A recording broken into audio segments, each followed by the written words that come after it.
হাসিনার সেই ক্রুরাই স্বর্ণ সিন্ডিকেটের মূল হোতা। বেরিয়ে আসছে চাঞ্চল্যকর তথ্য।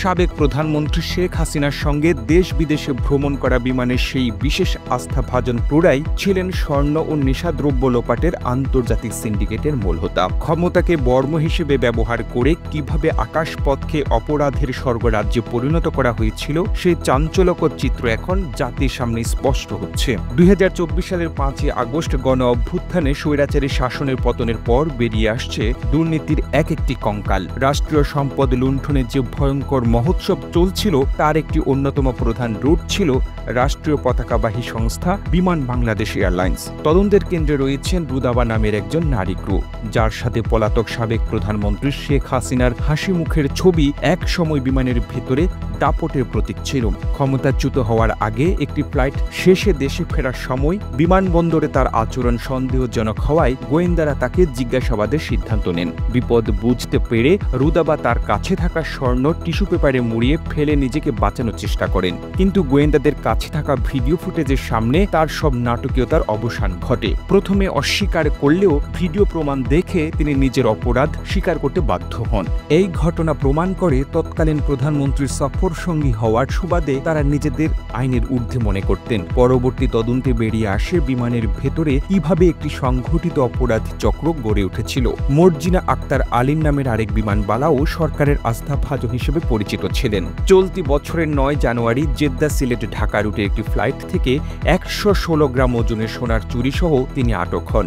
জেরার মুখে তিনি লিখিতভাবে অপরাধ স্বীকার করেন এবং জানান এই চক্রে তার মতো আরও অনেকেই জড়িত।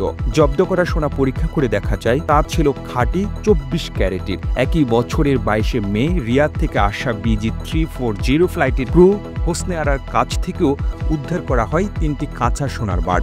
এগুলোর কোনোটিই বৈধ কাগজপত্র ছিল না। অভিযোগ উঠেছে তৎকালীন সরকারের প্রভাবশালী মহলের ছত্রছায়ায় এই ক্রুরা নির্বিঘ্নে তাদের অবৈধ চালান কার্যক্রম চালিয়ে যেত।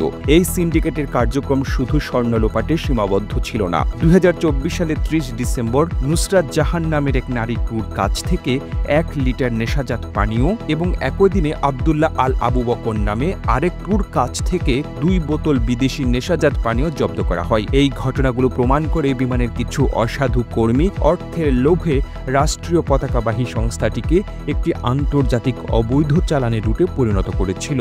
নাম প্রকাশে অনিচ্ছুক বিমানের এক কর্মকর্তা জানান, তৎকালীন সরকারের আমলে স্বর্ণ লোপাটের দায়ে আটক 4 জন নারী ক্রুকে কেবল সাময়িক বরখাস্ত করে বিচারকে দীর্ঘায়িত করা হয়েছিল।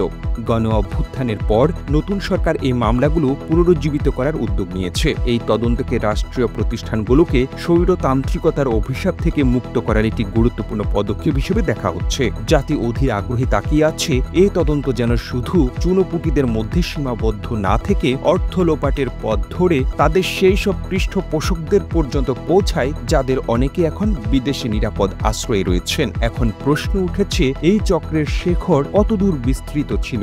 এর পেছনে বিমানের তৎকালীন উচ্চ পদস্থ কর্মকর্তাদের পাশাপাশি ভারতে পলাতক সাবেক সরকারের কোন নেতার মদত ছিল কিনা? দেশের মানুষ বিশ্বাস করে একটি নিরপেক্ষ ও স্বচ্ছ তদন্তের মাধ্যমে বিমানের ভেতর ঘাপটি মেরে থাকা এই অপরাধী চক্রের মূলোৎপাটন করা সম্ভব। যখন সাবেক প্রধানমন্ত্রী সহ তার সরকারের অধিকাংশ নেতা বিদেশে পলাতক, তখন তাদের শাসনামলে সৃষ্ট এই দুর্নীতির বিষ বৃক্ষ উপড়ে ফেলা জাতির সময়ের দাবি। প্রতিবেদনটি তৈরিতে তথ্য ও উপাত্তের সাহায্য নেওয়া হয়েছে জানা অজানা ভিডিও নামক ফেসবুক পেজ থেকে। আর এতক্ষণ আপনারা সঙ্গে ছিলেন বিশ্ব বাংলার। সেই সঙ্গে আপনি বাংলাদেশের কোন জেলা থেকে এই ভিডিওটি দেখছেন আমাদের কমেন্ট করে জানান। আমরা পরবর্তী ভিডিওতে আপনাকে ধন্যবাদ জানাতে ভুলব না। এতক্ষণ বিশ্ব বাংলার সাথে থাকার জন্য অসংখ্য ধন্যবাদ।